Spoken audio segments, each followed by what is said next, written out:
A beautiful morning to you out there, esteemed listeners. This is Carnival Radio Enjoyment Unlimited Station, and you are welcome to Carnival Breakfast Show. This is Newspaper Review. I am Ibrahim Adebayo.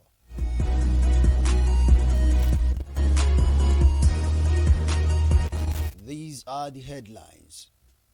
Mixed reactions as federal government plans to boost external reserve with $500 million. FGM bond.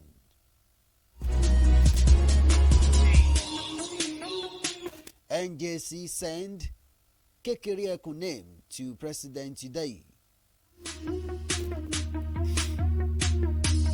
MPOS, federal government tighten border surveillance as case hit 39.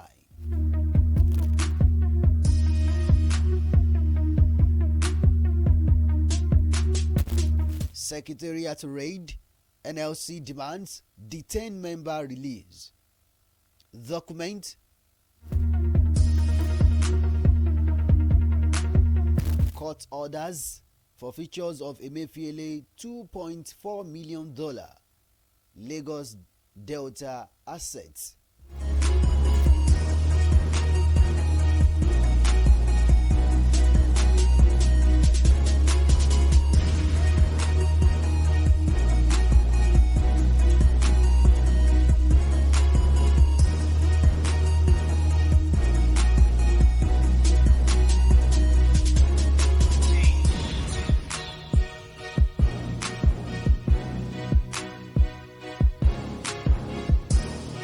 Now the news in detail.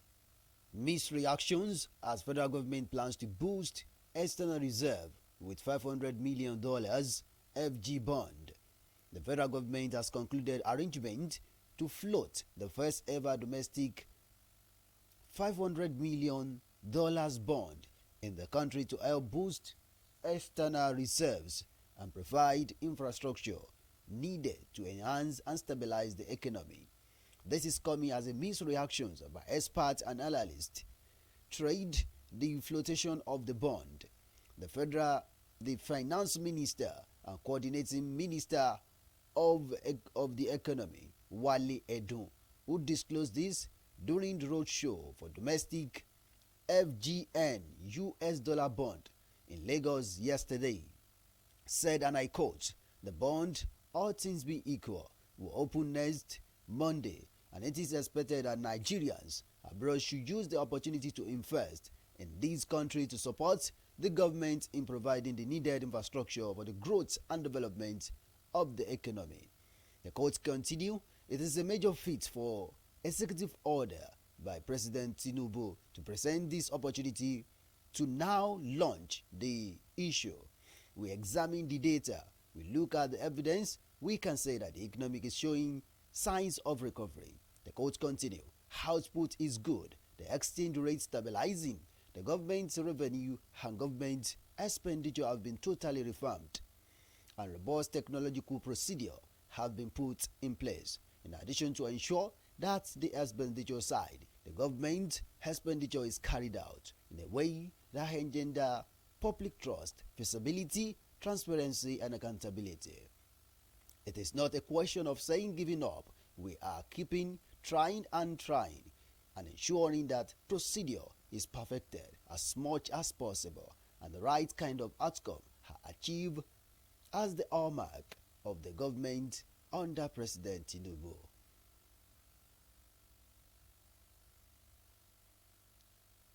The quote continues, "So it is always Mr. President's commitment to assist in that process and to assist in lowering the higher cost of living for individual, for company, even the larger sector of the business, the larger scale companies. As a result of that, I am sure you are aware that there has been interventions which give direct payment to individual, and that the process was difficult at first, but with the technology and with the commitment and determination, it has been speed up. Last month, 1 million people and 1 million households received their payment, and so we hope to speed up the scale." The Pension Fund Administrator (PFA) can invest in bid bond. on behalf of their client. Yes, the rule does not allow them to invest directly in dollars. Reacting yesterday, Dave Adurum, analyst and executive vice chairman of ICAP Security Limited, said, and I quote, FG has been mooting the idea of issuing domestic dollar denominated bond as investment outlet for dollars in domiciliary account. For more details on the news, you can visit the Vanguard newspaper. Mixed reactions of federal government plans to boost external reserve with $500 million FGM bond.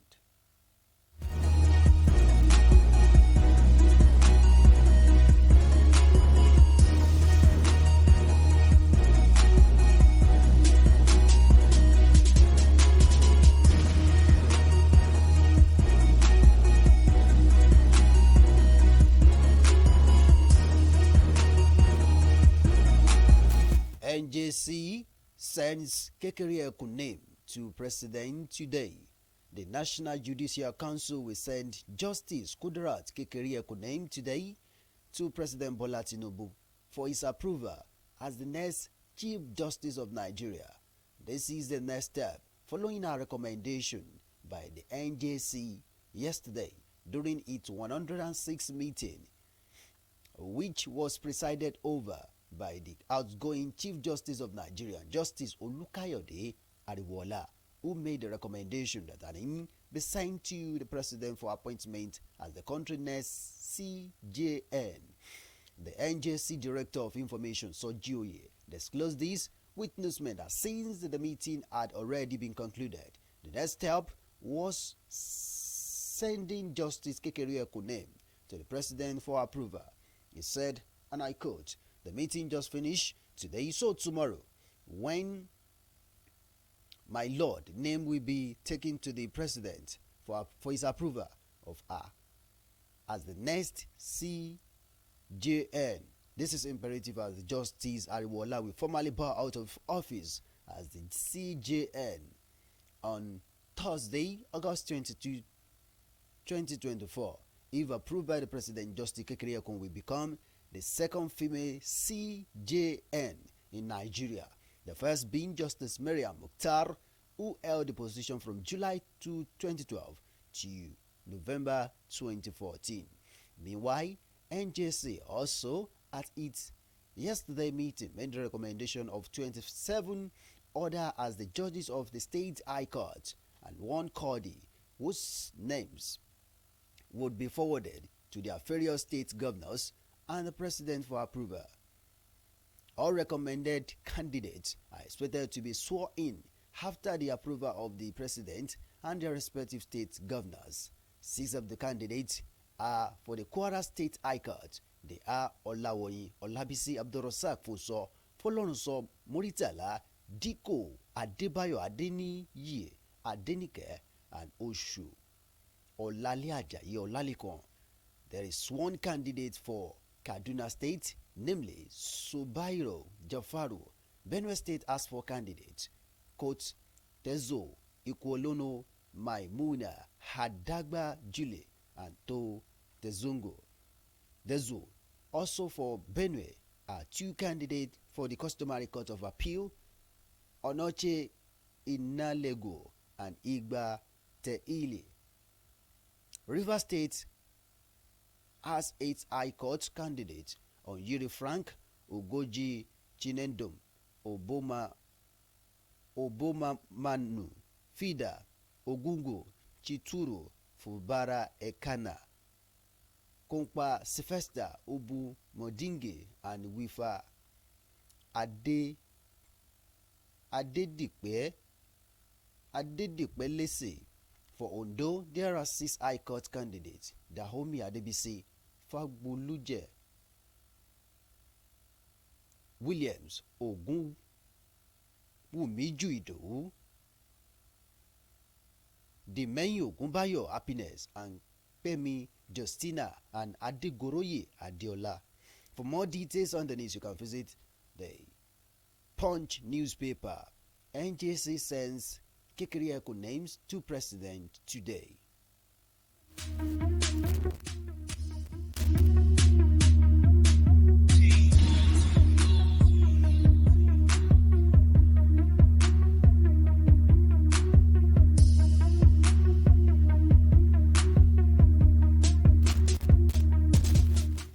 MPOS, federal government tightening border surveillance as case hits 39. The federal government has intensified monitoring and screening procedure at all entry points into the country in response to the monkeypox outbreak. The coordinating minister of Health and Social Welfare, Professor Mohammed Pate, disclosed this in a statement yesterday signed by his special advisor on media and external relations, Taki Kama Allah. The Nigerian Center for Disease Control and Prevention yesterday reported 39 confirmed cases of MPOS, but no deaths across 33 states and the Federal Capital Territory from the beginning of 2024. The statement quoted the minister as noting that the NCDC and the Nigerian Port Health Service under the Ministry of Health and Social Welfare had been taking steps to fortify Nigerian defense before the declaration of MPOS as a public health emergency. It further explained that the government had implemented a new mandate requiring all travelers to complete an online health declaration form before departing for the country. The minister also advised the public to practice good hygiene, frequent hand washing with soap and water, or use an alcohol-based hand sanitizer, especially after contact with an infected person or animal. The African Center for Disease Control had on Tuesday declared a public health emergency on the growing MPOS outbreak on the continent. The outbreak has swept through several African countries, particularly the Democratic Republic of Congo. There is a serious and growing outbreak in the DCR that has now expanded outside the country. A new viral strain, which first emerged in September 2023, has for the first time been detected outside Democratic Republic of Congo. The World Health Organization stressed that the emergency last year and the rapid spread of a new viral strain in DRC, Clan 1 billion, which appear to be spreading mainly through sexual network, and its detention in country neighboring the DRC as especially concerning, and one of the main reasons for the declaration of the PHEIC. So far, about 2,863 confirmed MPOS cases and 517 deaths across 13 African countries has been reported in 2024 alone. For more details on the news, you can visit the Punch newspaper. MPOS and FGA tighten border surveillance as cases hit 39.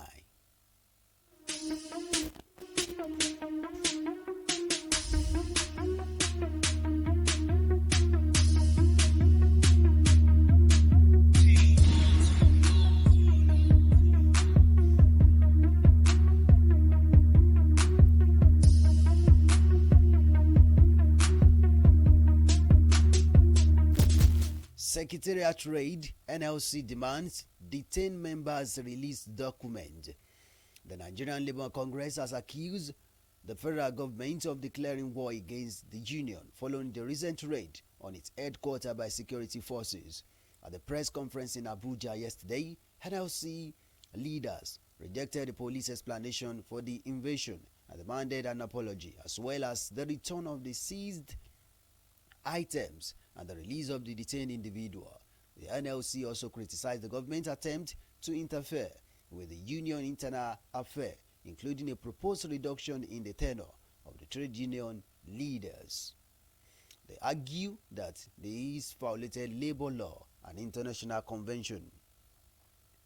Security agency had on July 7 conducted a night raid on the NLC National Secretariat in Abuja. According to the NLC spokesperson Benson Okpa, the operative burst into the building At about 8 p.m., and arrested the security guard, forcing them to hand over keys to the office on the second floor. Ukpa said, and I quote, the security operative said, from the Nigerian police force, some wearing black t-shirt, presumably from the Department of State Services, and others on the outright mufti swooped on the 10th floor of the NLC and arrested the security operative on duty, and then commanded him to the second floor, where he was asked to produce the key to the office. While the DSS, through his spokesperson, Peter Hafunaya, denied involvement in the raid. The Inspector General of Police, Kayode Egbetokun, confirmed that the raid was carried out by the police, saying a terrorist involved in Sudanese crisis was traced to the Labour building.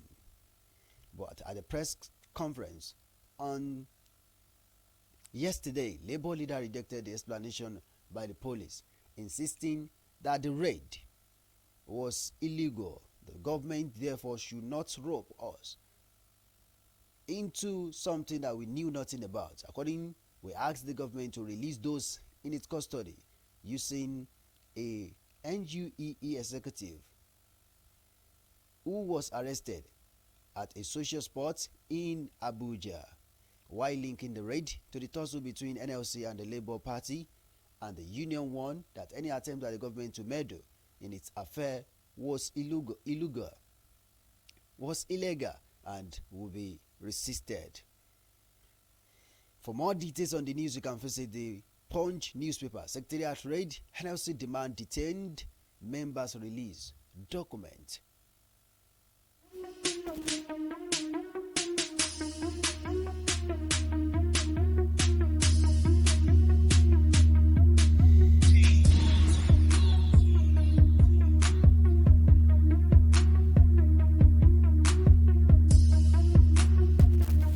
Court orders forfeitures of Emefiele $2.4 million Lagos Delta asset. The Federal High Court in Lagos yesterday ordered the interim forfeitures of $2.4 million and 7 properties connected to former governor of the Central Bank of Nigeria, Godwin Emefiele. Justice Akintayo Aluko made the order following an application by the Economic and Financial Crime Commission, which is investigating alleged fraudulent activities linked to Emefiele. The property in question include prime real estate in Lekki and Ikoyi, Lagos State, as well as a large industrial complex under construction in Agbo, Delta State. Justice Aluko stated that the interim forfeiture was necessary to prevent the dissipation of the assets suspected to be proceeds of unlawful activities.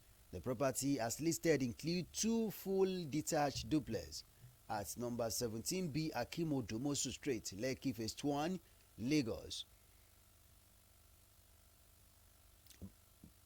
a bungalow at number 65A Onyikan Abayomi Drive, Ikoyi, 4-bedroom duplex, 12A Probims Road, Ikoyi, and a industrial complex 22 plots in Agbo, an 8 apartment on Adekunle Lawa Road, Ikoyi, and a full duplex at 2A Bank Road, Ikoyi. In addition to the property, the court also ordered the interim forfeitures of the 2 share certificates of Queen Dove Global Fund Limited Trust, a company allegedly linked to Emefiele. EFCC counsel Rotimi Oyedepo, SAN, who brought the application for the order in a suit mark, argued that the assets were obtained through fraudulent activities. Oyedepo said the court was empowered to make the interim forfeiture order pursuant to the Section 17 of the Advance Fee Fraud and other fraud-related offences Act number 14 2006 and Section 44 2B of the 1999 Constitution. The EFCC investigation, as detailed in the court document, revealed that Emefiele allegedly alleged, allegedly negotiated kickback in exchange for foreign exchange allocations to companies in need of foreign currency for legitimate business purposes. An investigator with the AFCC, Idi Musa, in his disposition claimed that these property were acquired through shell companies also linked to Emefiele with the sole purpose of laundering money. Musa further testified that EFCC had recovered significant evidence including title documents and company seal during search. Yesterday, forfeiture is the latest in the series of the forfeiture order obtained by the anti-graft agency against Emefiele, who is facing multiple corruption charges. On May 29, the same Federal High Court in Lagos ordered the forfeitures of $1.4 million linked with the Mbatu Apex Bank ex-man. Previously in the same month, May 23, the EFCC obtained forfeitures order of $4.7 million and 830 million naira and property linked to Emefiele. There was also a separate permanent forfeiture order on choice property worth 12.18 billion from Emefiele. For more details, you can visit the Vanguard, the Daily Punch newspaper. Court orders forfeitures of Emefiele 2.4 million Lagos Delta assets. Before we bring the newspaper review to a close, these are the headlines.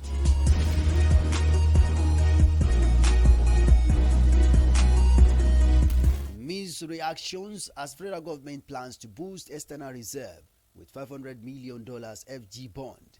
NJC sends Kekere names to president today. MPOS, federal government tightens border surveillance as case Eat 39. Secretariat raid, NLC demand detailed members release documents. Court order for features of Emefiele $2.4 million Lagos Delta assets. And that ends the newspaper review on Carnival Radio. Thank you so much for listening. I am Ibrahim Adebayo. You can download the Carnival Media app from the Google Play Store and iOS App Store. Do enjoy the rest of your morning.